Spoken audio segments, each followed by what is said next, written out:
Welcome everyone to Useful Philosophical Discussions. Today I have a conversation partner who it will be a treat to have a conversation with. His name is Eddie Zapata, and he did a really awesome book project that is out in the world. It's available for people that want to purchase it. The book is called The West is the Light, and so it's great to have you here, Eddie. Thank you very much, Roger. Happy to be here. Okay, so to try to get to know how you made yourself into the person who wrote The West is the Light, I would like to ask you, how did you become conscious that such a book would be really needed in the first place? So what was your kind of interaction with culture, Western culture perhaps, especially for you to arrive at this book? Well, I guess I discovered the West, specifically the Western canon. And what I mean by that is the European literature that is the key, some of the key books of Western literature of the past 3,000 years, Homer, Shakespeare, Dante. Some of the books are behind me on my bookshelf here. I discovered those at an early age, and they transformed me. But I think the desire to write this specific book, which is a celebration of Western culture, European civilization, is because beginning about 6 or 7 years ago, with the election of a certain American president, there was a lot of social chaos, not just in the US, but all over the West, in Europe, in North America, in Australia, New Zealand. I realized that we seem to be going through an identity crisis. We, meaning people of the West, people of European origin, or people who live in the West. And I thought, well, this is odd. I've never had an identity crisis. I know what the West means, and I'm proud of it, even though there's some historical stains. But I realized it became clear to me that there were many people in the West who, for some reason that was unclear to me at the time, began to experience a kind of self-hatred. They thought that there's nothing good about the West. It's all oppression, colonialism, racism, and the West deserves either to be extremely modified to an unrecognizable degree or just wiped out, destroyed. And the more I became conscious of that, the more I felt the need to speak out against that and say, wait a minute, there's another perspective here. Let me give you my perspective. So that's the origin of my book, The West is the Light. That's a really interesting way to arrive at you feeling the need to make this book. From where I'm standing, it seems that this kind of self-loathing of the West might have had to do with many factors, some of which are larger, like for instance the militant atheistic movement headed by people like Dawkins and others. That it might have had its justifiable arguments. Some things that were happening and are still happening with religion might not be for the best, although in my estimation religion offers more value than it has its problems. Though with that movement, for one, people kind of turned their backs to millennia-old traditions like Catholicism and Protestantism, Christianity in general, from the Abrahamic tradition, but that left kind of like a void, and that void could be filled with whatever would appear haphazardly, and some of these people, or maybe many actually, embraced things like extremist political ideologies like fascism and communism, or hedonistic kind of movements or hedonistic kind of trends, which since ancient times thinkers, as I've gathered, have identified these trends as kind of like being the base choice of humanity in terms of ways to live their lives if they don't embrace anything more excellent.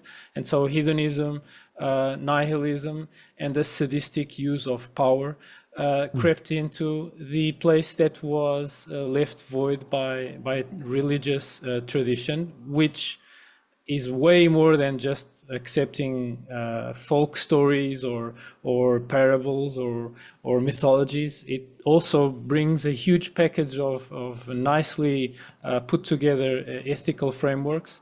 And if people just turn their back to that instantly, then really chaotic things can happen. Yeah, 100%. We seem to be on the same page. We see the West suffering from the consequences of this shift, as you say. It has to do with religion, it has to do with culture, it has to do with questioning everything. It's like we're going through a French Revolution all over again, but on a civilizational level. What do you think are the ancestral ingredients of the modern European psyche? What do you think European culture particularly brings to the table of the most excellent kind of lessons to counteract these negative or undesirable trends that we've just described? Okay, that's a wide-ranging question. I'll try to narrow it down. The word European describes, in my opinion, an individual whose ancestry goes back to the region known as Europe, and which in turn is the result of several layers of waves of immigration from outside of Europe. The most notable, the most recent one, um, and the most significant one happened about 5,000 years ago. That's a very rough number. The so-called Indo-Europeans. They used to be called Aryans, but we don't use the word Aryan anymore because for historical reasons. But this group of Indo-Europeans left the most recent stamp upon the European character. But before them, there were other groups. There were the so-called Western there's various terms for Anatolian farmers. The Neanderthals are part of the mix too. So there was a huge ethnic mix.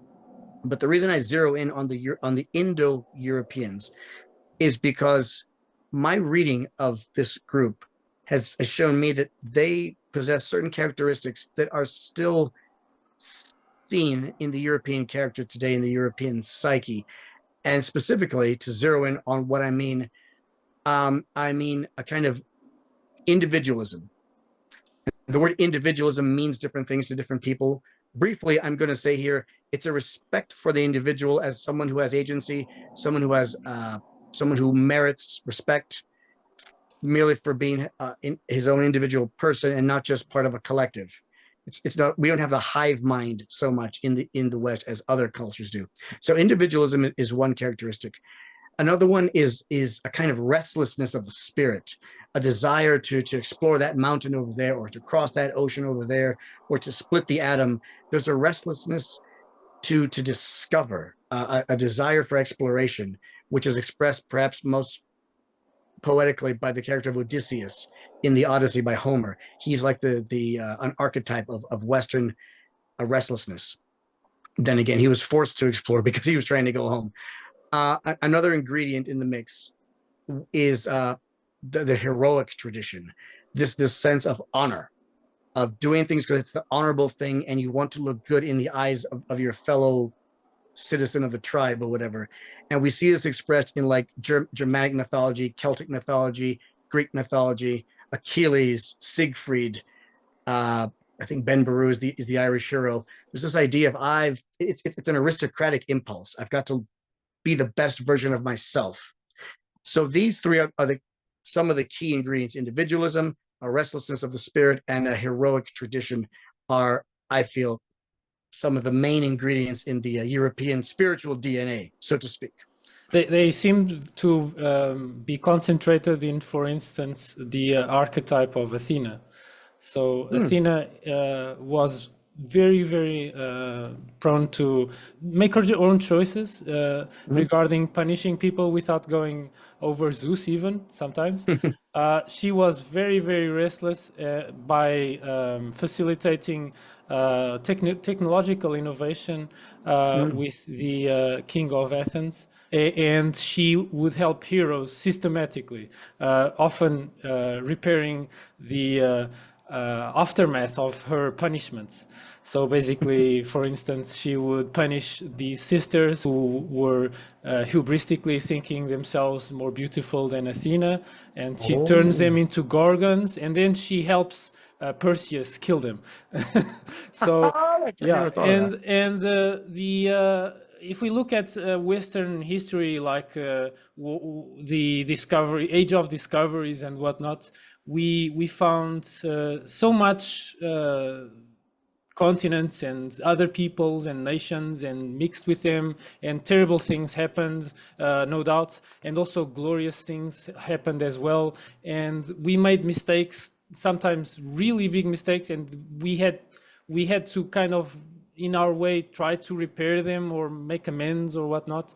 And for sure there were, and historically existing heroes of these perilous ages of discovery, of which my own country, the Portuguese, were Mhm. a part of.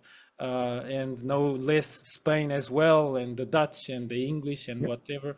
They spread around the globe, doing both ill and good, according to the character of the people involved. And they interconnected the world. Going back to the Indo-Europeans, I found them really, really interesting.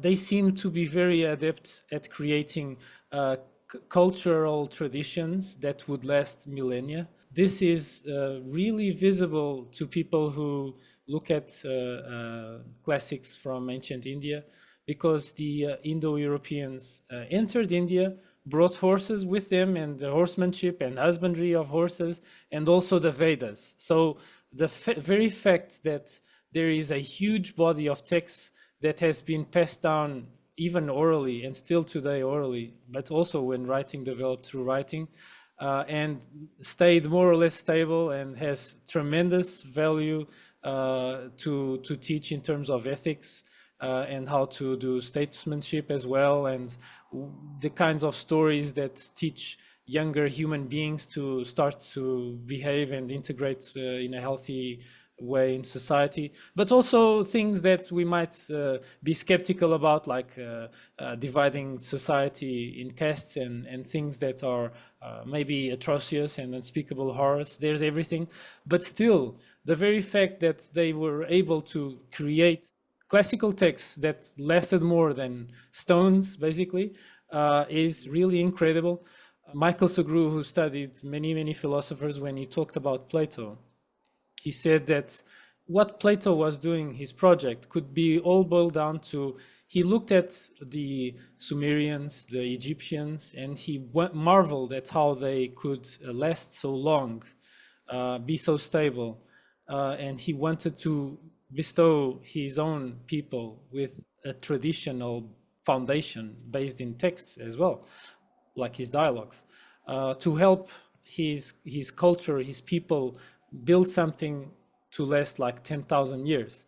Of course, his project was left unfinished, and so here we are at this time, at this day and age. We see chaos, we see turmoil, Mhm. we see people lacking direction, falling into traps of lack of ethics and immorality, people that probably will bestow almost nothing to the next generation, with a kind of anti-natalist either explicit movement or implicit, because people are kind of demotivated to have children even, and Mhm. so a kind of trend for society to age really, really rapidly, to go out with a whimper. And so we need to resurrect the most excellent lessons that we have at our disposal. This book that you wrote, will it be like a series? Yes, ideally, I want it to be a series. This is volume number one. I've taken my young hero from Stonehenge to the Greeks, but there's much more European history to come after the Greeks, obviously. I've not started volume two yet because I'm in the marketing phase right now, and that's a whole different creature. I'm trying to let the universe know that this book exists because I know there's people who think as you and I do, Roger. So no, but I haven't started yet. Okay, that's awesome. That's really great. I was also suspecting that since you mentioned in the first book you have a character that's kind of like this main character is someone we can relate to. The reader can relate to. It's a young lad, a young boy, and he has a mentor. So also a bit like Telemachus had a mentor, which was the Athena disguised. That's right. That's where the word mentor even comes from. And Oh, he's this Scottish guy that we can read with a kind of imagining a Scottish accent even. So it's kind of Scottish James Bond. What's his name? Sean Connery. Sean Connery. Yes. So we have your book goes through prehistoric Stonehenge, which is just an awe-inspiring work of architecture from the Mm. Neolithic era, if I'm saying it correctly. People Mhm. just just put together in a very precise fashion these huge blocks of stone, and archaeological researchers wonder if it was for astronomic purposes, which is a possibility. Also, others, as I've gathered, say it could also double as a place of doing funerary or burial ceremonies. Even that maybe it was accompanied also by a wood henge, which would have to be rebuilt every decades or something because the wood rots, to kind of contrast it with the timelessness of Stonehenge. Uh, the Woodhenge is a thing of ephemerality, and Stonehenge is a thing of timelessness. Even today, it's there. I think that's a really interesting possibility. If they were thinking like that in terms of timelessness versus ephemerality, it's a really sophisticated way of thinking. And so I wonder if you found out something really interesting about Stonehenge when you were researching the book that you might add to this, or maybe disagree with what I've just said. And no, I did a brief sketch of Stonehenge. A part of the reason it's in the book is because I was there. I visited England, Scotland, and Ireland in 2019, and after many decades of wanting to see these stones up close, I finally got the experience. And as usual, pictures don't do them justice. I what the way they what I found most impressive is the girth of they're like big chubby thumbs sticking out of the ground in there, and so just the thickness, the girth of the stones. But to add to what you're saying, yeah, the background of Stonehenge, its original purpose, the intention of the builders is still clouded in a bit of mystery, and that allows me a little bit of leverage. I created a fanciful image of an ancient culture there in ancient Salisbury, England, or Sarum, as it used to be called, having a kind of ceremony at the stones, and then something mystical happens, and my character Clark is part of that mystical experience. So the fact that it is clouded in mystery allowed me some poetic license. Okay, awesome. When I, for instance, went through Confucius, like everyone interested in classics does, Mm-hmm. he clearly assigns really big importance to ritual and ceremony, especially if people undergo these rituals and ceremonies reverently, like really assigning meaning to them and really feeling them, not just going through the motions. This Mm-hmm. kind of characteristic of a culture, according to Confucius, would help a culture survive and endure.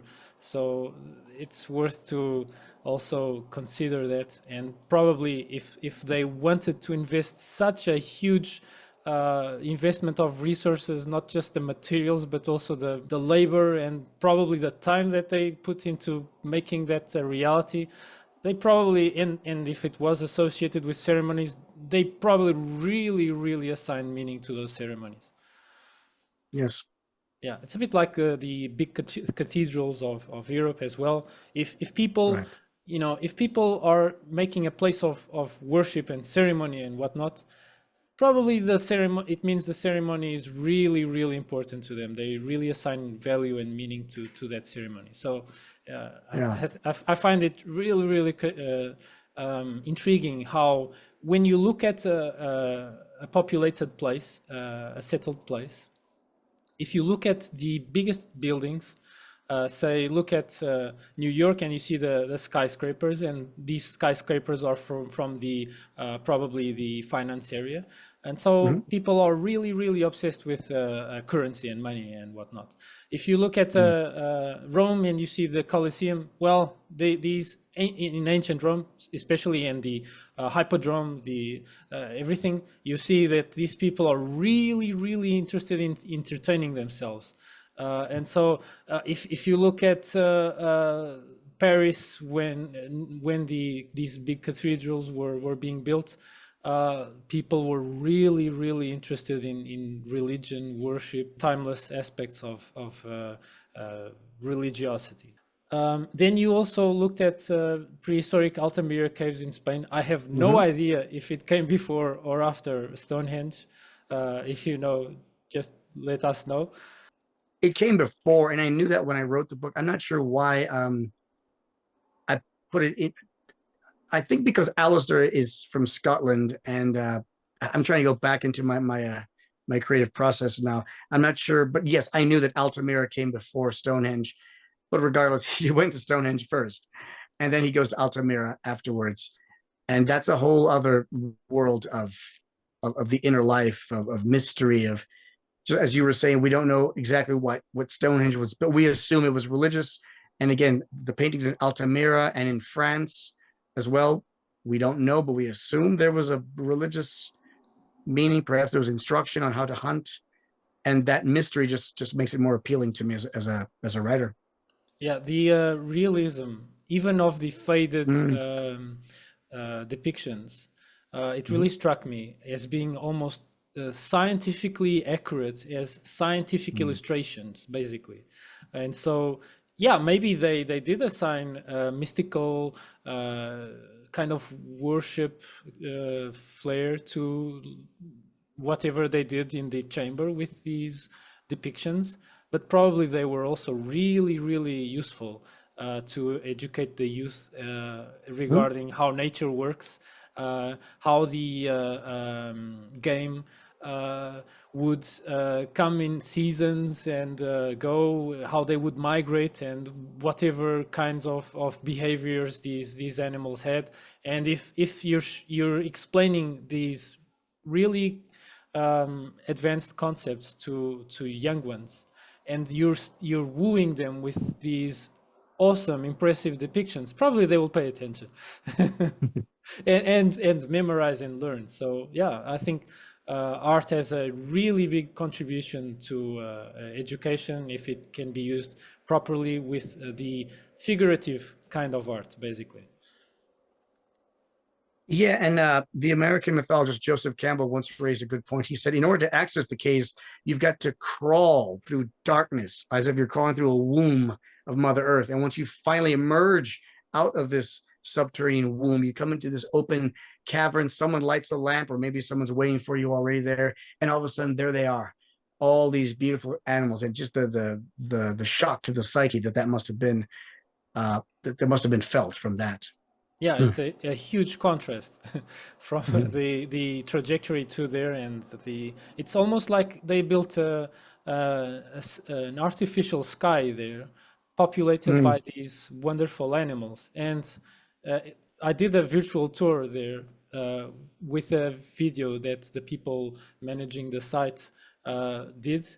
It's Mhm. really good. I will also share the link in the video description. It will never do justice to being there, but I think being there is also not a big option as well, because this legacy of human culture needs to be preserved, and if people would venture in there in large numbers, Right. it will these depictions, these paintings wouldn't last. But I think they Right. made a reproduction in a museum that people can see. So Correct. that's really great. It's really interesting how people from eons ago were inspired to try to build something really excellent or inspiring that would help the generations pass down teachings from one generation to another and facilitate a certain stability, a certain resilience, I would say, of the culture. That's, I think, something to attempt even nowadays. Yeah. And it goes back to what you were saying about the building of Stonehenge and the cathedrals in France. They must have known that this one of the intentions, I imagine, must have been this is for all time. We are creating something that will travel through time, that will touch our descendants. There's that sense of continuity of transcending time and space that the current Westerner seems to care almost nothing about. Yeah, yeah, exactly. And it's funny because when someone looks at the very skeptical Hindus about reality, they would Hmm? just say, well, reality is constantly changing, and so for us, stuff that changes is just an illusion. And so if Right. if if you really want to kind of anchor your culture to something that really lasts, you better find something that harkens to timelessness, that will Mm. be true today, 10,000 years ago, 10,000 years in the future. No matter what, it will remain true. And some of these pieces of timelessness are found for instance, Homer, with his Mhm. depictions of human character. People would get angry, like Achilles, that in those times, and people get angry nowadays, and the Mhm. anger is more or less expressed in the same way. And so these lessons about human nature, that if it changes, it changes ever so slowly, but still apply today. We can still learn from the classics really important things about human nature today, even if people can kind of look at these stories and dismiss them as being over exaggerated accounts of, say, the Trojan War, and embellished and adding supernatural stuff that happens. But still, if you look beyond the trappings, the vestments of the myths, you will see that there are timeless lessons there. And as such, we still need today to create and breathe new life into these timeless lessons in new stories, in new myths, a bit like you're aiming to do, and you've already done with one volume. You mentioned the Iliad, and that's one of my all top three favorite works of Western civilization for the reasons that you mentioned. That is a handbook of human behavior. It's neither pro-war nor anti-war, in my opinion. It's just an introduction to the human soul, saying this is what the human race is like. Behold them in all their glory and in all their ugliness. That's what the Iliad is to me. Yeah, and if you go from the Iliad and Odyssey and also read Thucydides, then you have also, in a different flavor, and also an awesome and maybe way more historically accurate even, but still he just Thucydides just comments on what went down pretty much without judging, just saying this is what it is. If you call down, say, mercenaries and they arrive late and you don't pay them, they'll just go back to their land and they will just plunder everything that they find to compensate and just do atrocities willy-nilly, whatever it is. And this is human nature working. You see even things that you could compare with the Bolshevik Revolution in ancient Greece, which I found really, astounding. It's astounding Mm. how you think, oh, this event that happened, the Bolshevik Revolution, is a one-time thing. It never happened ever. It's peculiar and particular to that time and day and age, and it's a one-time event. Bullshit. These kinds of things happen all the time if we look at history long enough. The history might not repeat itself perfectly, but it's for sure it rhymes. And so again, if you only study history and you don't look at the patterns, you might miss it. But if you kind of see the poetic flair, as Aristotle would say, if you look at the poetry within history and you see, you kind of extract these patterns, you can even make a really compressed poem about history, and it just, you know, it has the essentials of what goes down, and there it is, timelessness again. Yeah, actually, I think the Greeks, the reason we love them so much, part of the reason is because they were such keen observers of human nature. They just held up a mirror to the human race and said, "This is what it's like. We're not making we're not making judgments, as you said, Thucydides. This is what you're like." And that's why it's so astounding to read him and the other Greeks. It's like, wow, they understood us. There was no embellishment going on. Yeah, yeah, exactly. Thucydides just describes an atrocity in which school children are killed, and you know, he doesn't even comment that it was a terrible thing. He just says matter of factly, it happened. So these, and also people that were kind of hauled in a building, and I thought, and also then massacred basically. And I thought to myself, this is a thing that I thought was specific to the Germany of the Nazis and the concentration camps and whatnot, and never ever happened in other times in history. And there it is. And there it is. It happens. And if people kind of let themselves impulsively go into these extremes, these things happen again. And if people don't realize what kind of patterns are and what they're warning us to do, these things can happen again. And so again, it's really, really important to even go beyond learning from history. It's learning the patterns of history. So we are always on guard, and we are aware of how these machinations of history work. Uh, going back to your book, you also introduced another part of the European landscape that's way more mysterious to me, the prehistoric Black Forest in Germany. So why the prehistoric Black Forest in Germany? Why did you select it? What I want to accomplish in my series of books is to touch upon every single geographical region and every single ethnic group in Europe. Um, so I say that because normally when people say they love European history or they're writing a book on European history, what they mean is the West. They're talking about Spain, England, Scotland, France, Germany, and oftentimes they ignore Central Europe, they ignore Eastern Europe. So what I'm trying to do in volume one is to begin my investigation of the entire people. So I'm up in England in Stonehenge. Then we go down to Spain, different region. Now we're in the Black Forest, different region, different group of people. We've left behind the mysterious people, civilization who built Stonehenge and who painted the caves. Now we meet the Indo-Europeans for the first time. So I'm bouncing around the map of Europe, both for geographical reasons and for ethnic reasons. So in the Black Forest, Clark meets his first Indo-European. There's this tall, majestic, battle-hardened warrior called Guddadi, and he is a Germanic warrior. He's a part of the Indo-European group that ended up in Germany.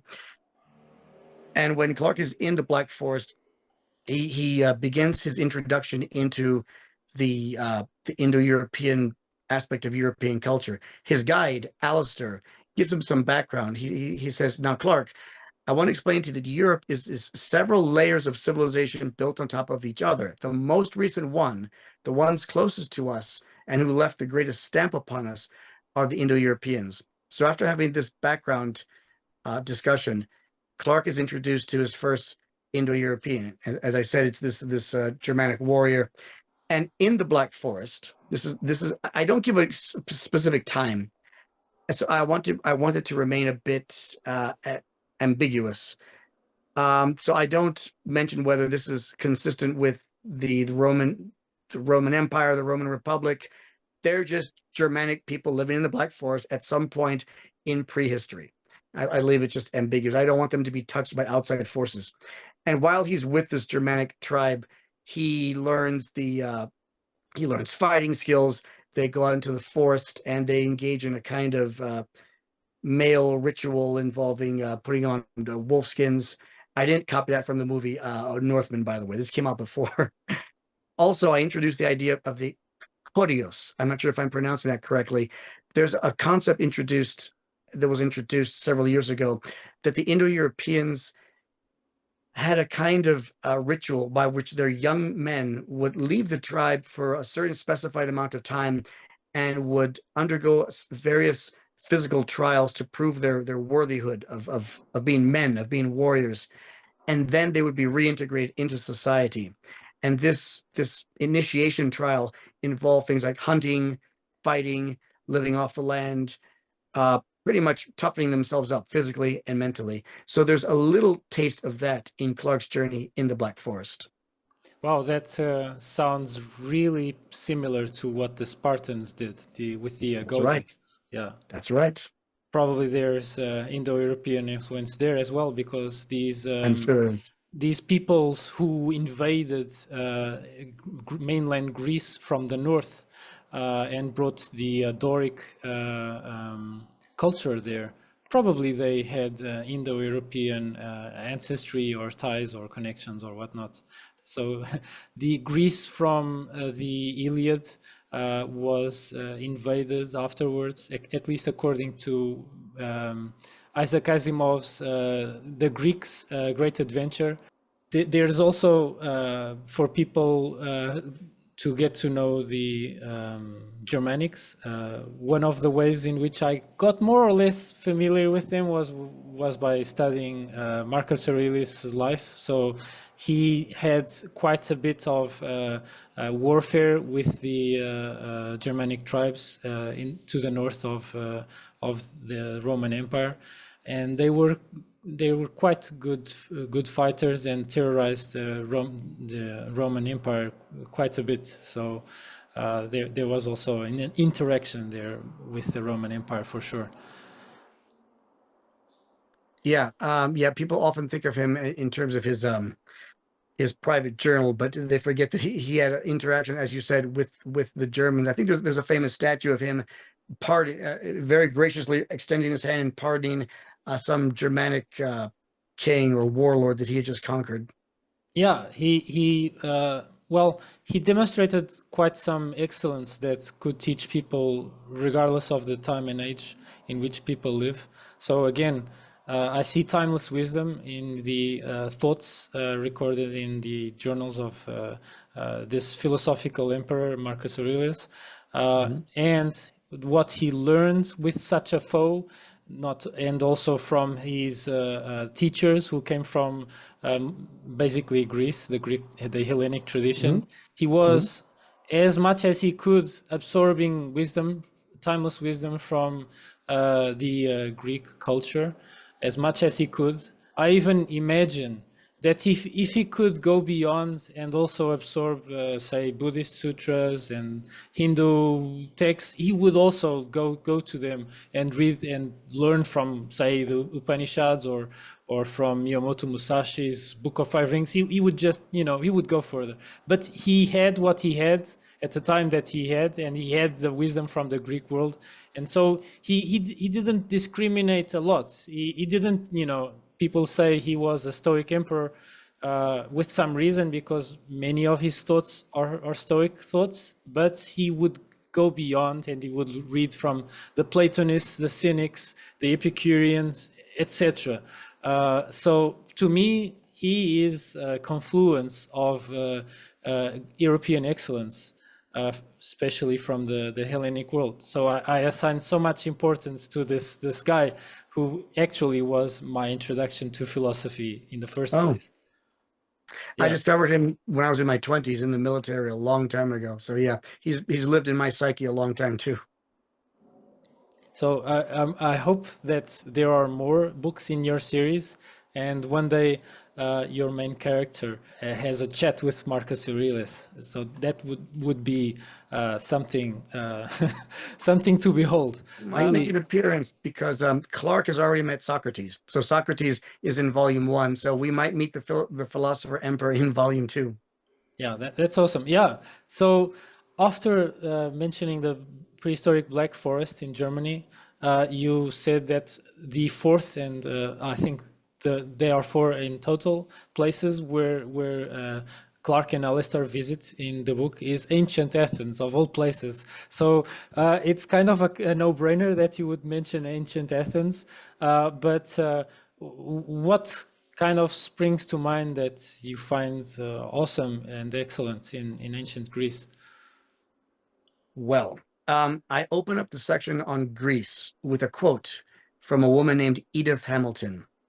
Edith Hamilton was a woman who specialized in the classical world, and in her book called The Greek Way, she opens her book by drawing a comparison between the East and the West.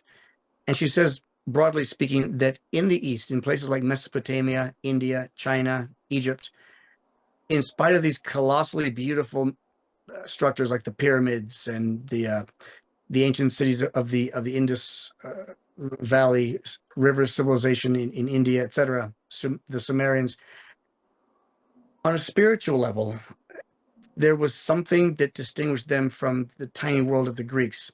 She said there in the East, people were moving more towards the life of the mind, the inner life. They were disengaging with the real, the physical, the material, almost as if they had a contempt for this world. The mummification of human bodies because they had to prepare for the next world. The going into the mind of the philosophical traditions of India, for example, the next world, or the higher world, or the enlightened world. And then she comes to the Greeks and she says, whereas the pendulum was swinging further and further away from the real in the East, in Greece it was swinging towards the real, the material, the here, the now. She says that these were the people who loved athletics just because they were athletics and they were fun. The individual meant something there. We don't know the names of any individual Egyptians or Sumerians. We just know the names of kings, pharaohs, etc. But we know the names of in the plays of Aeschylus and Euripides and the other playwrights. They mentioned so and so Farmer Joe who lived outside of Athens. So the individual meant something. They weren't just disposable. So I began my section on the Greece with this quote by Edith Hamilton, which sort of summarizes my feelings on Greece. This is the part in Europe where, after the Europeans have established their aggressive, patriarchal, Iliad, Homeric toughness, something new is introduced. It's all well and fine to be tough and aggressive and heroic, but in Greece, something was added to the toughness. Logos came, I call it logos. Logos sparked in the The European word. soul. Yeah, and it was the first place where logos made an appearance in the European landscape. One might even argue in the human race. And by logos, I mean this desire, this, again, I'm going back to what I said earlier, the restlessness, an intellectual curiosity, a realization that life is a place. It's an adventure. It's an odyssey. It's something to be engaged in, even if it's in the form of warfare. Uh, So anyway, I don't want to go on, but there's this idea that the Greeks discovered the idea of play and of intellectual curiosity, and it blossomed there first. And from there, the fire of logos spread throughout Europe. That's a really interesting way to put it and to explain the marvels and peculiar characteristics of ancient Greece. When I looked at ancient Greece, I also found out that the excellence started from outside of mainland Greece. So we look at the Ionians, who were extremely mercantile in cities like Miletus and Ephesus. They would interact a lot, with ancient Persia, Egypt, Babylon, and maybe even India, who knows. And they were very pragmatic because, if this kind of knowledge about how things work, about how the universe works, the skies and the celestial bodies, if we really know how they will work, we can do things like actually navigate effectively, and also do wonders in terms of weather prediction and crops and whatnot. There is a famous story involving Thales, of all people, the so-called first Western philosopher, who figured out that weather isn't just dictated by the gods and the whims of the gods. There's some method to that madness, and he figured out that if in a certain time of the year a lot of rain comes down, then the olive yield will be high, and he made a huge amount of money from that knowledge by purchasing all the olive presses. And when the crop time came, he just monopolized the renting prices of all the olive presses. So it really pays dividends to figure out and go beyond superstitious ideas about how the world works. That for sure is, I agree with you. It's a hallmark of the ingenuity and innovation of ancient Greece, which was then it conflued from not just Ionia but Magna Graecia, which was Italy, settled Greek Italy at the time, where people like Pythagoras and Parmenides made their schools and taught their philosophies. And all this conflued in mainland Greece, with some of the first people starting the philosophical tradition really seriously there, being Anaxagoras, who was really all into the natural philosophy, and he was trying to combine this idea of logos, which he called nous, with the natural philosophy. So he was trying to combine metaphysics with physics. And afterwards came Socrates, who learned from Anaxagoras and the Sophists. The Sophists were these guys who maybe sometimes without ethics would sell their lessons of rhetoric and teach people to be manipulative, not necessarily with the best results, kind of like criminals could get away with the crimes by being rhetorically proficient in courts. But even so, with that bad kind of secondary effects, this made the practice of philosophy a big market in ancient Greece.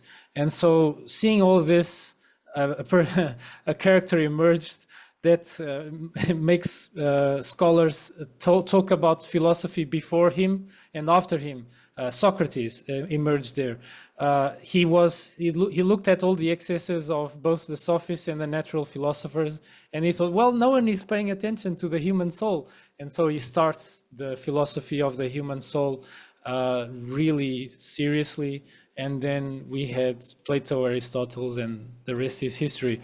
So the Hellenic tradition is just, it's just a treasure trove of wonderful life lessons and patterns of history that we can learn so much about. We can see the irreverent, chaotic, to an extent, personality of Athens interacting with the conservative, extremely ritualistic and slow to decide society of the Lacedaemonians, where Sparta was the capital, so we call them Spartans.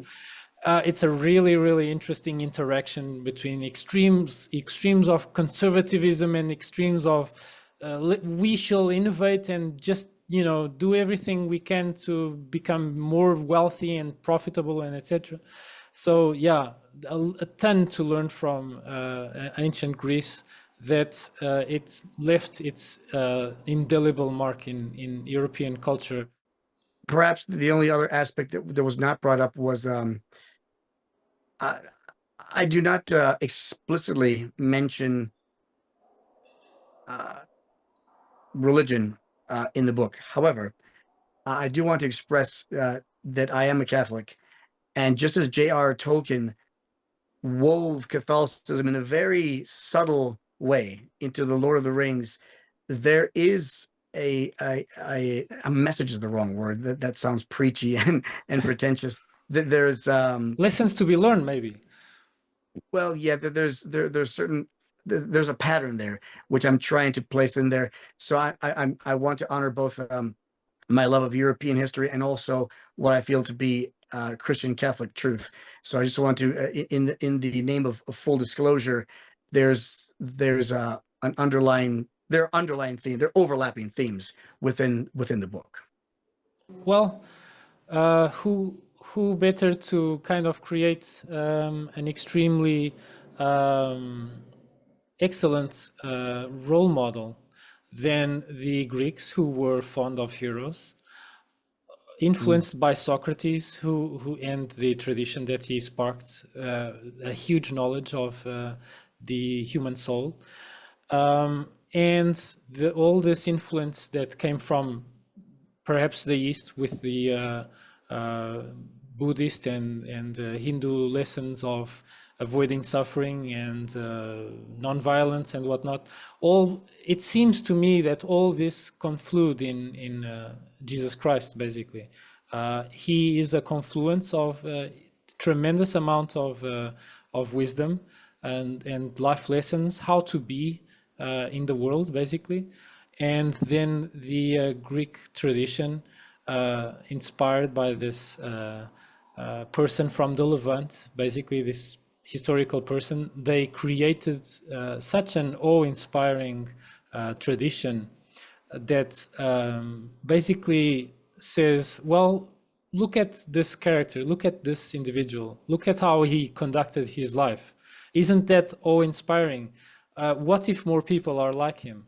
And to me, it's a bit of like the challenge that the core of Christianity, since its inception, makes people challenge people to wonder about, and it's infused with further lessons like from the Stoics and the Epicureans and etc. It confludes there. It's a huge confluence of wisdom. That's why it's so excellent.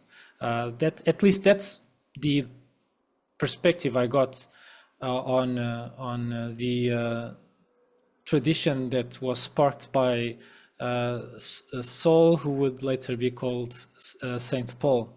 It's my native culture as well. I was also born and raised in Roman Catholicism as well. Now you mentioned a lot there. Christ certainly does contain within his life and his lessons many of the patterns of the hero. Many people have mentioned this. Campbell, as I said, Joseph Campbell, Tolkien, C.S. Lewis. They all mention this, and I can't help but think. And I know I'm not the first person to come up with this idea, but I can't help but think that the reason why he chose that period of time in that specific culture in the Judea, which had been taken over by the Romans, which was still a very Hellenistic world, Greek speaking, was precisely because the Greeks had stumbled is the wrong word, they had gone as far perhaps as the human mind can go without revelation. Yeah, exactly. They were so surgical and perspicacious at examining, but still without going beyond, go to the mystical world so much. Well, they had the illusion mysteries and whatnot, but they still hadn't figured out the all-encompassing awe of monotheism. The ancient Hindus had a brush with that with their Vishnu in the Bhagavad Gita. Of course, the people of the Levant, even though all these Canaanite gods that were there, they just embraced one, El or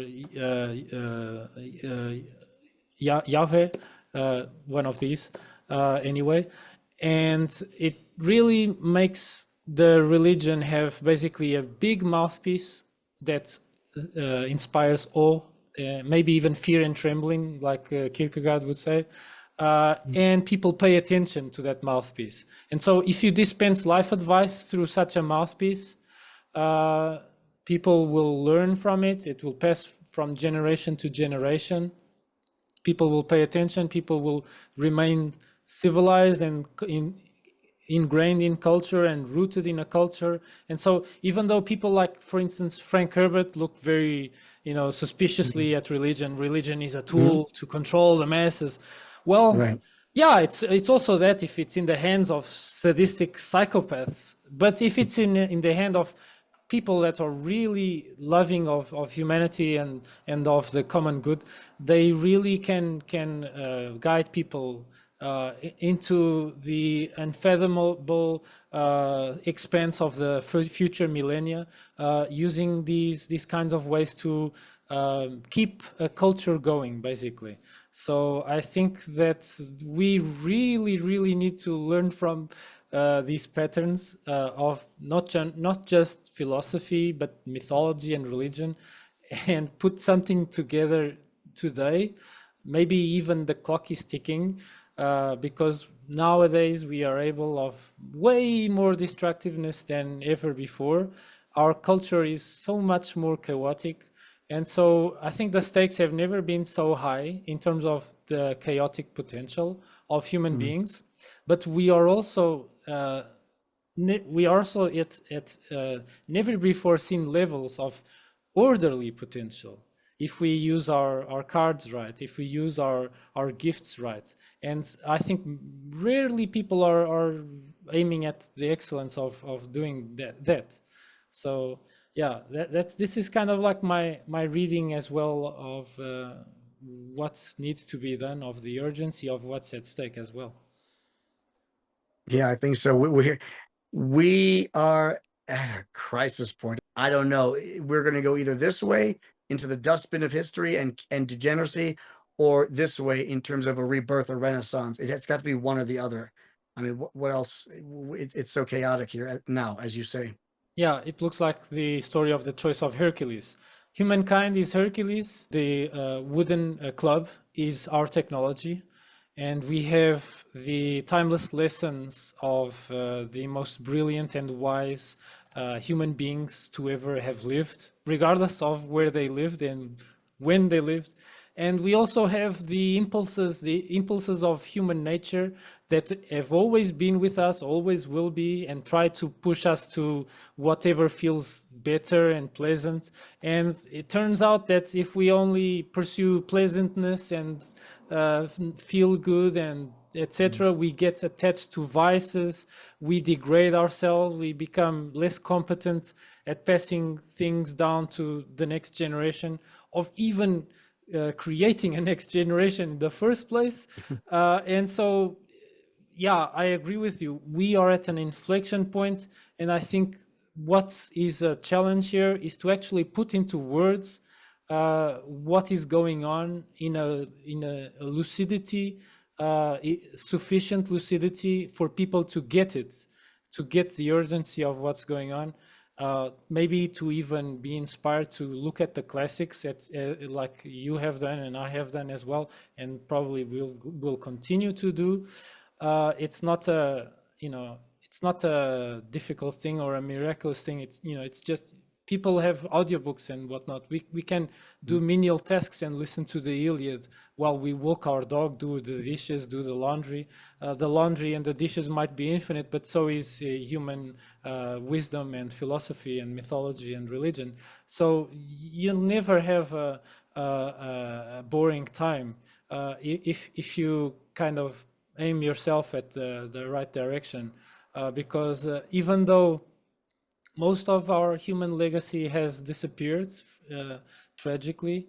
Uh, for instance, if you look at Democritus, Epicurus, and Sophocles, these individuals collectively wrote like 3,000 volumes, books and plays. And what Mm. survived from them were a few letters, fragments, and 7 plays.